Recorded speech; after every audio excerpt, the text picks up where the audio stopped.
Welcome to the Spinn, Spinnaker TV's political talk show. I'm your host, Caitlin Bowers, and I'm joined today with Shivalika Bhatnagar and John Melanson. Today we'll be discussing the Democratic National Convention. Shivalika, could you tell me your biggest takeaways? My biggest takeaways from the Democratic National Convention were the overwhelming messages of hope and rising up together as a nation. I know this year has been really difficult, but there were a lot of inspiring speeches, not just from celebrities and politicians, but real American people, and that want to provide for a better environment for our country, that we all want to get through this COVID. And I think it was just a really inspiring week. And John? A lot of the key issues were touched on a lot of key figures in their speeches, as well as a lot of shots were taken at Republican opposition. So essentially, the issues were talked about, and the issues that most Americans I would feel like would want to hear was addressed, and any plans that wanted to be heard was addressed. But for me, the biggest take was just the subtle jabs. Yeah, I agree. There were a few points. I know that I think this year the Democrats have been trying to vocalize the frustrations with Republican leadership and also towards the president. I know that this year has been difficult for all Americans, regardless of your political affiliation. And not only have we been dealing with the pandemic, but we've been dealing with this divisive behavior from both sides, people just arguing and yelling at each other and disagreeing on some really fundamental issues. I think at the DNC, I know former President Barack Obama spoke, and he made it very clear that if you can't do the job of the president well, then let somebody else do it better. And also, it's justified to some degree that the country is feeling frustrated with leadership, and especially handling a pandemic. We're still in it, and our numbers just keep rising. So I think this year the Democrats wanted to kind of have a backbone and say, look, we're really frustrated and we're not happy with how things are working out. I agree. And essentially, when you say the Democrats are tired and frustrated, it's definitely been an uphill battle when it comes for this entire year. There, especially Madam Pelosi, definitely has been in the forefront and airing out of frustration at the current president. Now, I agree that there is a lot of things that needs to be fixed in the country, and there's a lot of divisive topics that are going on, even things as trivial as just wearing a mask is dividing. It's just the simplest thing is just wearing a mask is causing a lot of frustration and causing a lot of anguish and pandemonium. And of course, in regards to a media hoax. But the one thing I did want to touch on, based off of what you said, is about President Barack Obama that I find to be kind of funny. I'm not exactly a numbers guy, but there's a little stat going on right now that former President Obama's speech was watched 3 times more than candidate Joe Biden's speech. That's a little concerning for me. That's a little concerning to know that basically we're paying more attention to, much respect to President Obama, someone that served his term and served 2 terms in office. He's not coming back. But what does it say when we're watching more of former President Obama than it does for the current Democratic presidential nominee? That's a little concerning. That is an interesting question, actually. You're right. It is concerning that the views for his speech, as well as Michelle Obama's speech on Monday night, those views were very, very high. You're right. And you know what? I wonder if it's because after 3.5 years of President Trump, that there's a genuine feeling of missing the Obamas, missing Democratic leadership, maybe missing the world that was before the last 3.5 years.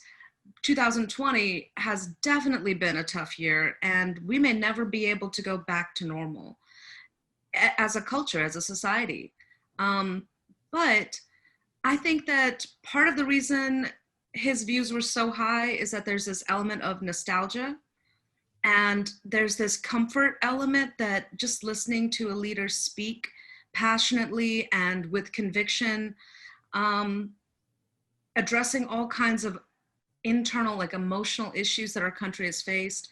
Maybe that's why. I do think Joe Biden, in his speech, when I watched his speech, I was personally touched by the main thing that really struck my heart was when he talked about losing someone and what that's like.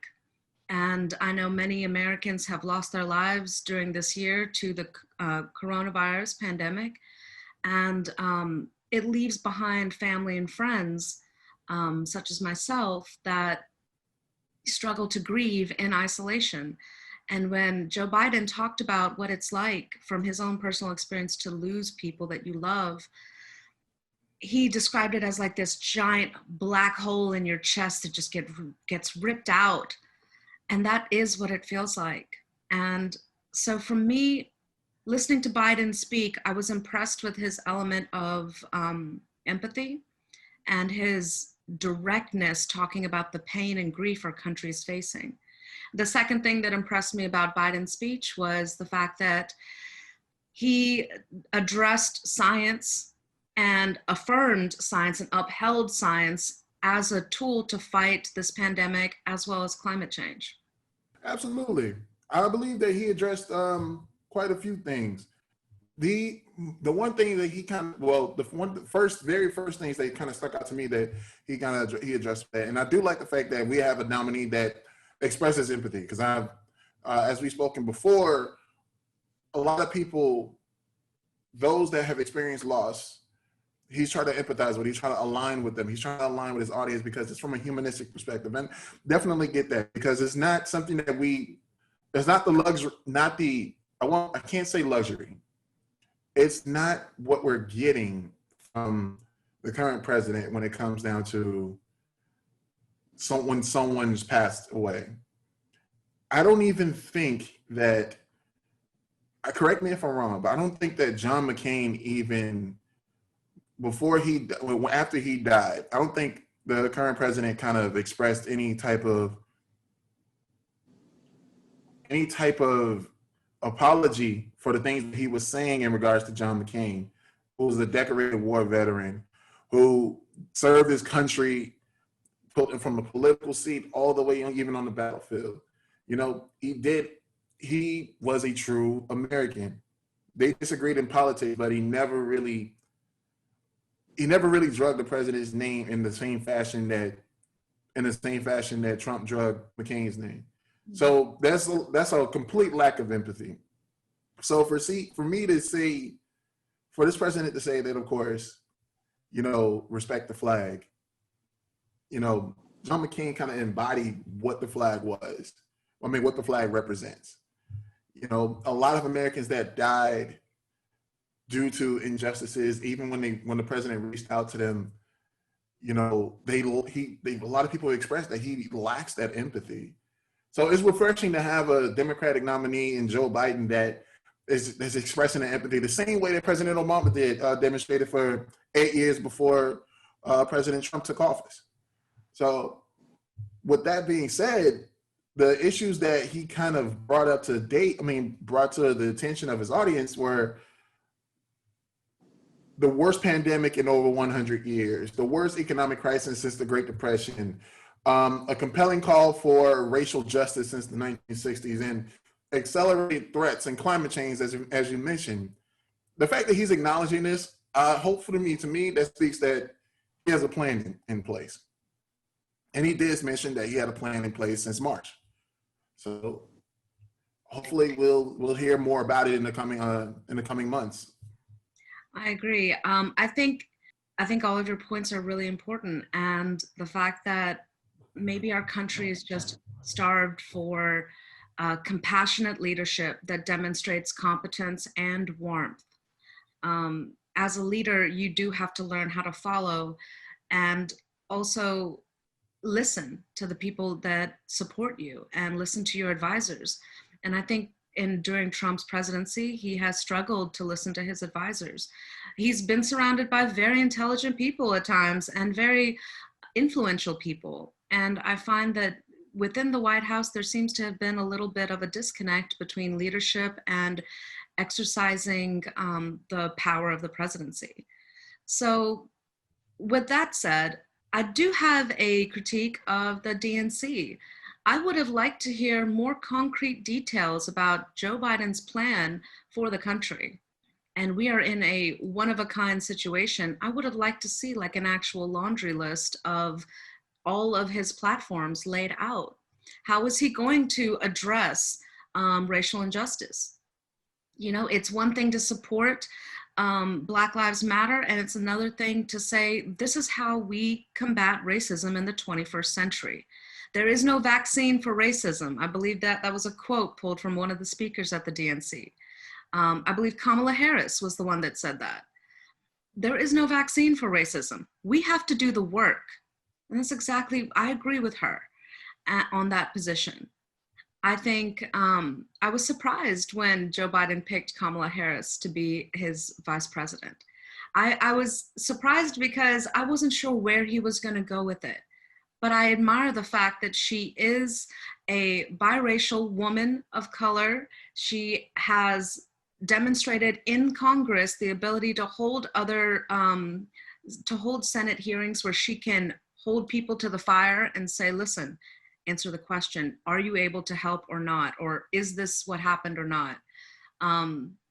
What is your solution to these problems? You know, she's been a good fighter for issues. And I appreciate the fact she comes from immigrant parents, as do I, you know? So I think she represents in and of herself the right direction for vice president to go into. I love the fact that we do have a woman on the ticket. That's just my personal feminine bias. I'm happy to see that. Oh, I'm all for it. If she can do the job, then why not? Right. And if Joe Biden has demonstrated working with Obama during Obama's presidency, Biden has demonstrated that whether you're a veteran family or you're a person of color or you're coming from, you know, a dirt road, you know, neighborhood, that he can connect to you. One of my favorite Americans that did a little promotion for Joe Biden during the DNC was a woman who was an elevator operator. And she was a woman of color, and she said that I work in a building where there are very important people that come here every day, and they get in the elevator and I take them to their floor and they go do their important work and then they come back in and then they go home. But when Joe Biden went into her elevator, he connected with her and talked to her, and she said that she felt like he really saw her. And so I want to see any kind of leadership from any party that sees the American people right in front of them instead of talking at them and trying to get their support once every 4 years, once every 2 years. I want to see a leader that actually sees us and listens to us and treats us like we're real human beings, not just stats on a poll. Heavily agreed. And to your first point, about the plan, he didn't mention that the first thing he wanted to do when he get in office is to address the issues surrounding the coronavirus. Because he does mention that, of course, even 1 out of 6 small businesses are going out of business. And there's the wealthy, of course, having a tax break, and it's not being seen. He did address the tax issue as far as he doesn't agree with the 1% getting a tax break while millions of Americans are forced to pay taxes and not see the fruits of their labor from their country. I do understand that, and I do agree with the fact that we need leadership in this country, and a lot of things, as far as we the people, we quickly forget that we have the power to put these people in office. We have the power to say who is for us and who is against us. We have the power to basically voice our opinions and put those in power that represent us to the fullest, not just, just wait, see what happens, and then, voice discomfort about it once after everything is done. Like you said, some people will disregard, some candidates will disregard the people until it's time for re-election. And that's definitely something that should be that should be held in some people's short-term memory, that, hey, we got these people there, we can take them out then in the next election, if they're not doing what they're supposed to do in serving the people, if they're not doing what they're supposed to do in representing us. So I do agree with Joe Biden doing what he's doing. And I like that elevator story, because it furthers the point that everybody has a story to tell. No matter if you're seen every day on television, in the newspaper, and on Twitter, and in people's articles, doing magazine interviews and all that, or imagine if you're just an average garbage man, or just an average teacher, just trying to make it to the end of the day, relax and watch some Netflix. Everyone has a story to tell. And I like the fact that he's taking time out to get to know the people that surround him, because it shows, like you said, empathy. It shows that this man has came from humble beginnings and know he wants to work for the American people. Now, will he be able to, or is this just an election time thing? We'll see. We will see. This, with all the craziness of this year, I think many of us forgot it's an election year, because usually we're bombarded from January all the way through November. But I do hope that Joe Biden does continue to stay connected to people, because that is really the power of his campaign right now. I believe one of the mottos is, we'll rise together. And I believe there's this beautiful song called Rise Together by Andrea Day. And I'm not sure if that's the artist, but I love this song. And I think it kind of embodies what Americans are craving right now. We need somebody that can connect to us from the top of the hill. And many of us are struggling. And, Biden has personal roots in growing up with, some poverty. He also has strong family values, and that him and his wife, Jill, have been through so much, so many difficulties, even the loss of their children, and they understand what it's like to be a Gold Star family in the veteran world, in the military world, and they have a deep respect for providing the military with actual resources that they need. So that's one thing that I do see on the conservative side. That's a conservative value in many ways, is to uphold the military and to keep them protected while they defend our country.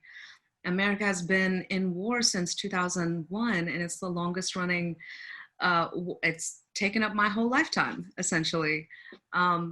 So I want to see a president that can be a good emotional leader, who can lead with empathy, lead with his heart when he's talking to the people.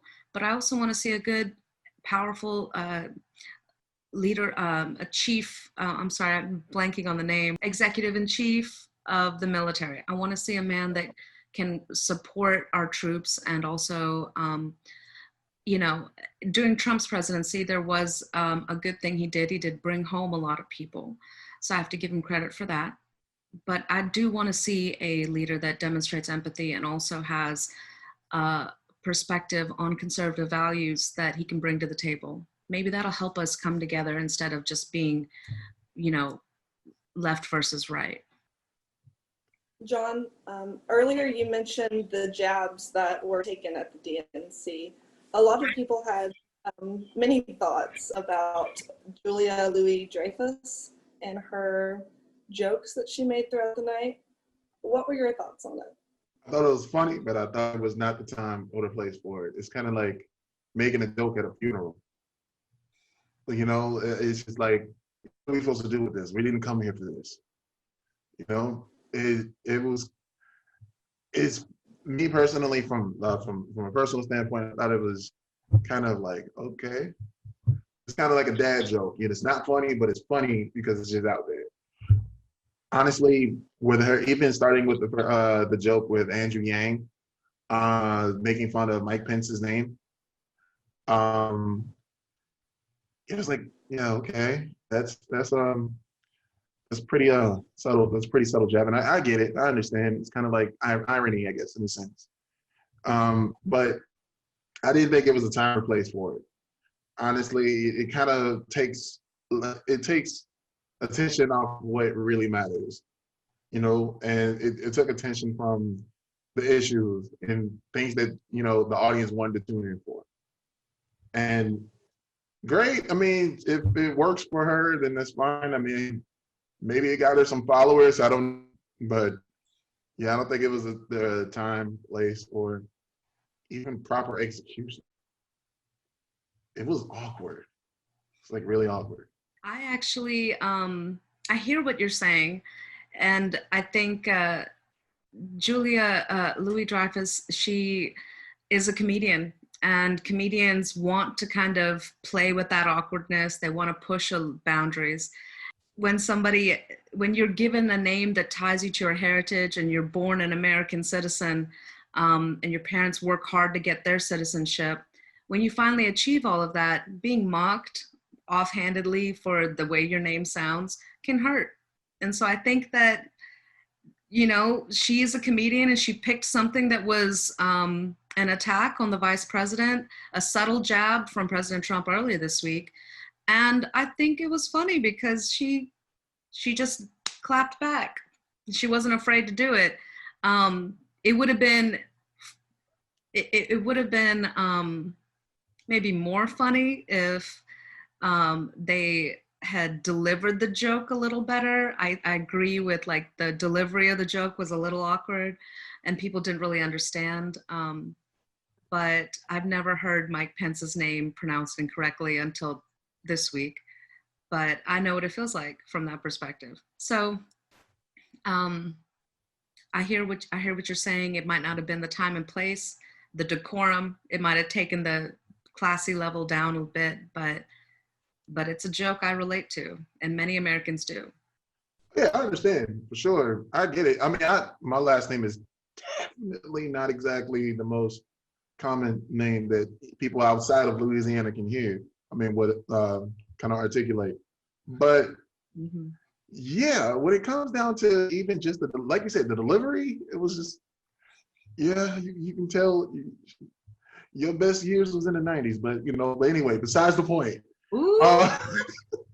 No, but comedic genius, sir. Yeah, talking about jabs over here. I'm just saying. I mean, don't get me wrong. I do see the irony in the joke, and I see the humor behind it. But it's kind of like, do you want to do something that's kind of like fighting fire with fire, or do you want to show like, we're above this, like we're above something like this, and make a joke that doesn't honestly relate to that? Because all it's gonna do, let's say for instance this, right? This usually, when it comes down to the DNC and RNC, is usually a numbers game. Especially when it came down to speeches, and then when it comes down to just rallies. Let's say for instance that joke was successful. That's fine. That joke probably was successful. Any audience member can go back and look at the joke, well, the moment that they're referencing, that they're making like a spoof of, just getting them more attention, just getting, the opposition more attention, because if they're like this, then, I'm trying to go back and relate to, maybe if I go back and look at the original video of what they were talking about in this joke, then maybe I can find some context about it and it's funny. But a lot of people won't see that because once they go over there, it's the numbers game. So their numbers just only increasing the opposition. So it's just, if you're making jokes like that, at least I would not make a joke that can kind of like build, that's not spawned from the opposing team. That's a very interesting point. You know, you do give more energy to the opposition when you make a joke that directly references something like that. Mm-hmm. I think for many Americans, one of the concerns with Kamala Harris is her background. You know, she comes from a South Indian mother and a Jamaican father. And so I was personally concerned when she was announced to be the vice president that her heritage would come under attack. And in the last 3.5 years, our country has had an ongoing fight, a street brawl about people's heritages, whether it was the Muslim ban or it was the refugees camps in the south of the border here, where there are still people, you know, locked in cages, so to speak, like just because they're coming from South American countries, even if they were escaping totalitarian regimes in South America, seeking asylum as refugees, not just trying to get in illegally, but get in for safety and get in with due process. We've had a lot of discussion over the last 3.5 years in this country about people's background and their ethnicity coming into question and under attack. So when Trump mentioned something about Biden's vice president, I saw that as a red flag coming from our current president, that he's going to go after Kamala because of her background and her heritage, disregarding the fact that, you know, I mean, maybe he will or won't address her professional qualifications, which we can all debate. I'm happy to debate that, but a person doesn't choose their parents when they come into this world, and a person's heritage from the East or the South, it helps them be, it is who they are as well. It is an important part of a person's identity, and it's something that they can't change, you know? And I think it's just crass to draw that under fire, because, you know, a person's heritage is their own to carry forward. And America is enriched by the diversity of our people. We're the one country in the whole world on planet Earth that has people from every nation living here, and every language spoken here, and every, you know, musical and artistic and cultural and culinary background represented here. We have the freedom to be all American and all ethnic at the same time. And it's one of our strengths. And so I'm glad it was at least a legitimate comedian who tried to make the joke, whether it was funny or not. I'm glad it wasn't Biden making that joke in response to talking about Trump's vice president. That would have been distasteful and disrespectful, and inappropriate for any political politician to do. The fact it came from a comedian, comedians are going to joke. That's what they do, you know. John, going forward, what do you hope to see at the Republican National Convention? Someone that's basically going to, I just want to see if they're going to address the issues. I want to see if they're going to address the good and the bad, the pretty and the ugly. You know, going forward, I want to see if they're going to be more class. You know, like sticking to doing what the American people doing, like, and not just acting a certain way like America is still a reality television show. You know, just going forward, I want to see if Donald Trump is honestly going to fight for the American people and not just for his own well-being. Address that, hey, the coronavirus, if you give me more time, this is what I have going on. This is what we can do to get us out of this depression. This is what we can do together. This is what I want to do for racial injustice. Because at the end of the day, I want to see if honestly he can work for the things that I hold dear to me personally. Being a man of African American descent, I mean, of course, racial injustice is something that kind of hits home for me, and from a personal point of view and from a statistical point of view. So something got to change for sure. I mean, I have a 5-year-old son, so of course, I want to make sure I do put my support in the right candidate, not just for my sake, but for his as well. So going forward for the Republican National Convention, I just want to see a lot more talk on addressing the issues and how we're going to address the issues and how we're going to remedy the situation. Because at the end of the day, there's been some empty promises. Then I feel like if you have 4 years so far, you had the time to basically make things right. You say you wanted to clean up the country. We gave you 4 years. How do you feel that you need 4 more years, Mr. Trump? I agree. I think you're right. I think Trump does need to say, this is my plan for the next term. And I would love to see him come out and have a laundry list of his own of all of his positive accomplishments for the country, instead of spending any time talking about other people. I want to hear him talk. If he wants to talk about himself, I want to hear him talk about his wins. And I want to know what they are. What are the numbers? How many jobs did he really add? How is our GDP doing? How is he helping, historically Black colleges? How is he, what is he doing and accomplishing? Not what he says he wants to do, like build the wall or, clean up the swamp. I don't want to hear slogans. I want to hear proof that your 3.5 years in office so far have been worth it. And even if throughout that time there's been a bunch of drama, I want to see the proof, the numbers that you did good for this country. Show it to me, don't tell me. And don't spend any time blaming other people, because that's going in one ear, out the other, whether the Democrats do it or the Republicans. We're not in high school, when you are an adult, when you become a voting age. And I want us to act like it. And I want our leadership to step up and own their mistakes if they made it, and then show the proof that they did a good job, at least when it came to this thing or that thing. Show it to me so that I know in my mind what the next 4 years could be. I think you're right. He needs to talk about his next plan. He is the incumbent president, and he should have a plan by now. He's had 4 years to plan for term 2.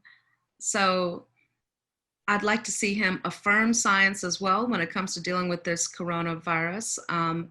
He keeps saying it's going to go away, and I'm not waiting for a miracle. I think we need to have like a mandate for masks. He needs to end the pushback that a lot of his followers have, saying that wearing a mask infringes on my personal rights. No, it doesn't. No, it doesn't. You want people to wear a mask. It's a simple thing. I hope he can squash some of the divisive issues, and we'll see what the RNC brings. I have a feeling, though, that it's going to be just a clapback to everybody who spoke at the DNC. They're just going to attack people, especially the Republicans who spoke at the DNC, coming out and saying, you know what? I cannot vote for Trump a second time.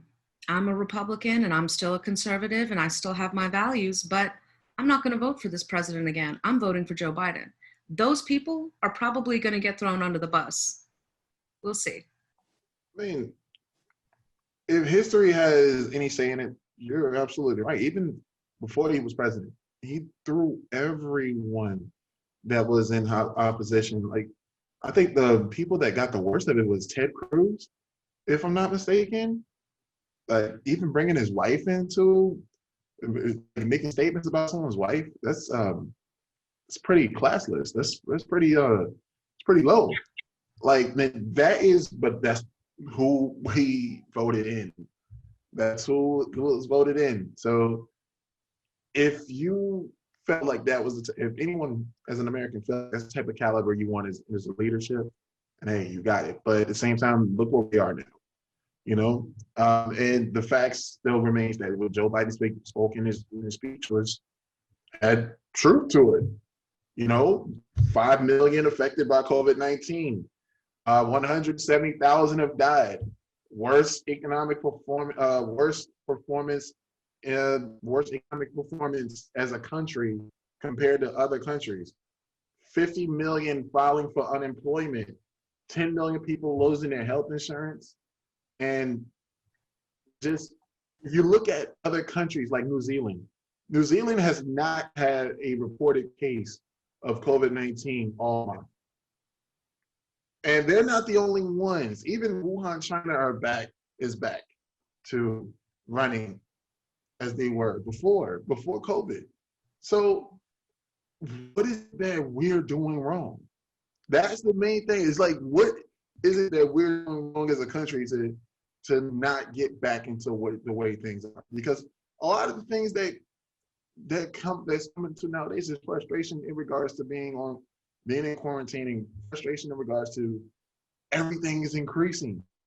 Because America wants to run like a business when a virus doesn't care if you're a business. It's an invisible enemy. It's going to do what it's going to run its course. It's going to do its thing. Whether if you're outside the house and you're protecting yourself or not, if you catch it, it's just there. And it's the sad part about it is like, what are we doing? What is our leadership doing to not only just acknowledge that we have a problem, but to fix it?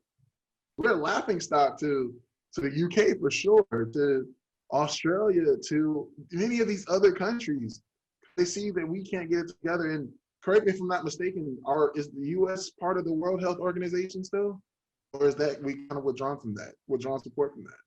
I believe Trump has tried to withdraw from WHO against the advisement to do so.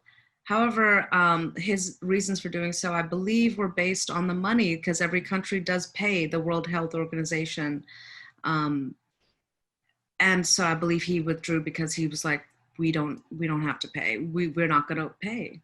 And so, but to your question of, how other countries in the world are looking at us now, whether we are a hot mess or not, every election season, people look to America to see what they're going to do, because the American president is still one of the most powerful positions of leadership in the world. We need to learn how to sit down sometimes and be a little humble, like Kendrick Lamar would say, because Wuhan, China, where this pandemic did begin, got their quarantine under control within 11 weeks. 11 weeks. And within the 3 months following that, they were able to go back to a normal functioning society. They were able to quarantine everybody that was there. All the visitors were then released because they were cleared. Everybody coming in and out of the town got checked, temperature, got tested at the train stations, in the cars, on the boats, in the planes, So what they did right is that they functioned like a cohesive team. And they said, whoa, this is a terrible, terrible illness, and it is out of control. It's spreading like wildfire. We need to lock it down. And they did. Other countries like Italy did the same thing. There was a while where Italy and New York had the highest cases in the world. And Italy shut everything down and said, no. You're staying inside. Everybody's getting, masks. Everybody's going to quarantine until we can start to reopen. Because those leaders, those countries demonstrated that they cared about their citizens and the well-being, the livelihood, instead of going out and trying to maintain business. I think the mistake America made is that we had conflicting issues. For a while, the president left it to the states to make their own decisions about what to do. And you have people that may or may not understand the science of how how virulent this virus was. And they didn't really realize, okay, well, we're going to close down. New York shut everything down because they were a hot spot. San Francisco, Portland, all over the country, people were shutting things down and coming together on a state by state basis. But then there were some states that were like, well, we still want to make money and we want to have our businesses open and we care about our small businesses, so let them stay open, without realizing that's how, if you have the restaurant open, people can go sit there and spread the disease without realizing it. We could have been more prepared as a country to come back to school in the fall, which is what we're all in right now. I think that maybe Trump can get some bonus points talking about an actual plan for students and faculty and staff. I don't like the idea of an elementary school teacher putting their life at risk to teach 40 to 50 students who are 8 years old who may not know or care or have the attention span to wear a mask all day. If adults are arguing about doing it at Walmart or the gas station, how do we expect children to do it? You know, we have to lead by example, and we need a leader who can lead us by example. Regardless of who gets the office in this election, there needs to be an actual mask mandate. There needs to be some student relief for faculty and staff at universities and high schools and elementary schools. And there needs to be some kind of economic stimulus, not for the top 1%, like you mentioned, but for the working class people who are losing their jobs or losing their businesses or have to work and homeschool their kids at the same time. So there are a lot of big issues. This is a big dynamic shift in our country. And we need a leader who can at least go with it instead of throwing mud at anybody. In closing, Shivalaka, do you have any final thoughts on the DNC? I think it was a very well produced bringing together of people that represent us and all of us. And I was proud to see the more conservative speakers come out and directly talk and be honest and be welcomed instead of ridiculed for their position. I think in our country to this year, we have to reevaluate what our values are. And if our values are getting through this pandemic safely and also affirming social justice and affirming that, you know, our country, we need movements like Pride or the Black Lives Matter, or and we also need good policing and good leadership.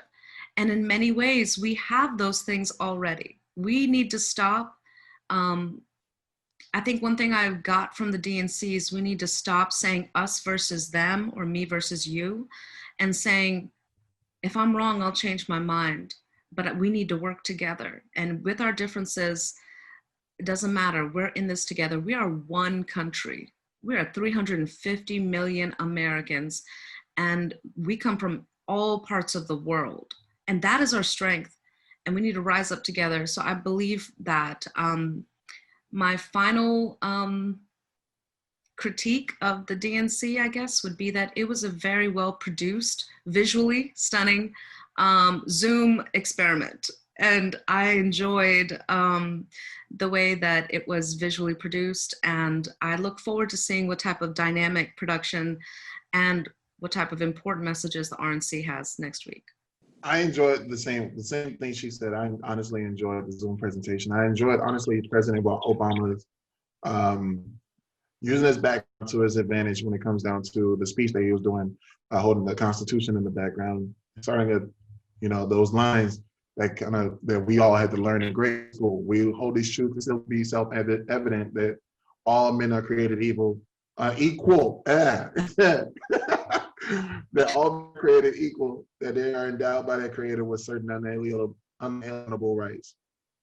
Yeah. I get it, and I understand it, and I felt it. And it's most people that are visual learners, they're going to see that, of course. And that's another way that it was just kind of a little bit more powerful. So I get it, and I understand that he's still popular, and he's still who he is. He's still President Obama, and his word carries weight. My impression of the DNC, it was necessary. It did what it was supposed to do. Could it have done without the subtle jabs and more attention onto the actual issues of the country is facing as a whole? Yeah, I think there's more than that. But honestly, the petty person in me kind of enjoyed the subtle jabs, if I'm being completely honest about it, because it shows, like we stated before, Joe Biden is human. Sometimes, you know, sometimes some people get on your nerves, and you gotta show them like, hey, I'm not no pushover. I'm gonna hit you the same way you hit me, but I'm gonna do it a little bit just to show you that I'm not gonna be shaken. I'm not gonna be broken, and I can handle this country, whether you think so or not. And you say you just want to prove that to even people that doesn't support him, that do support him. And I hear that, and it resonated, especially when it came down to his empathy, his logic as a black hole from losing close people, losing those that are close to him. You know, it helps to have a president that you can align with. You know, it helps to have a president that has been through some struggle with things. It helps to know that you have something in common with someone that you don't see every day, but you're still heard and they still care to hear from you. And that's what I felt.